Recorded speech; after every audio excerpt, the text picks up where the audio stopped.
Well, I'm going to qualify this by saying that it just, you know, we all have our circle of friends and the experiences of that. So this is just my own personal experience. There was a time in the beginning of that blues scene there at the Aztecs Lounge when if you used an effects pedal between your guitar and your amplifier, you were considered not that cool. Mm-hmm. And I always thought it was a bit silly, being someone who's always liked effects.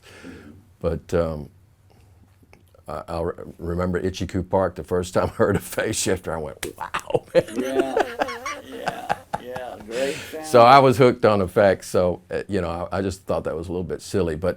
And it turned out to be that way because the Thunderbirds, and that was kind of the Thunderbirds' approach, I think, and a lot of the local players that were really well thought of. Mm-hmm. Really nothing wrong with that. I mean, that is the way most of the old timers got started. They didn't have effects pedals. Just guitar amp. Yeah, and if they wanted a tremolo, you know, I don't know what, you know, did whatever they had to do to get the sounds they wanted. But they had reverb. I think that was a big effect back then. But anyway, or a Leslie.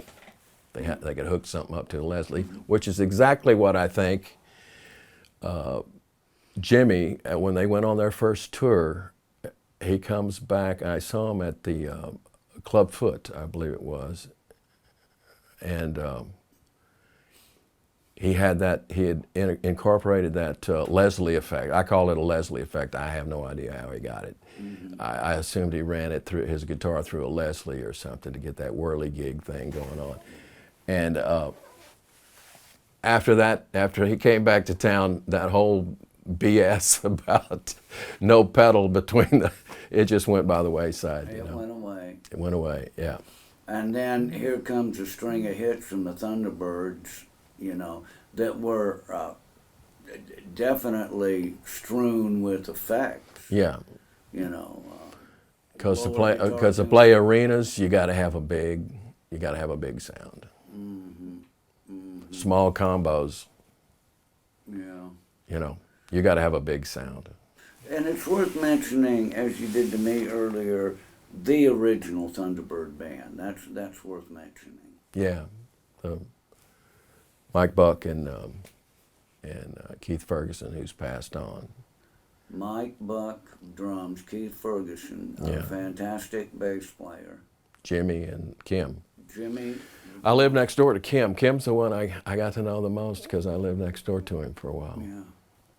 Kim Wilson. What kind of cat was he? Is he? Just a really nice guy, you know. Up north? He's from up north? Santa Barbara, I think.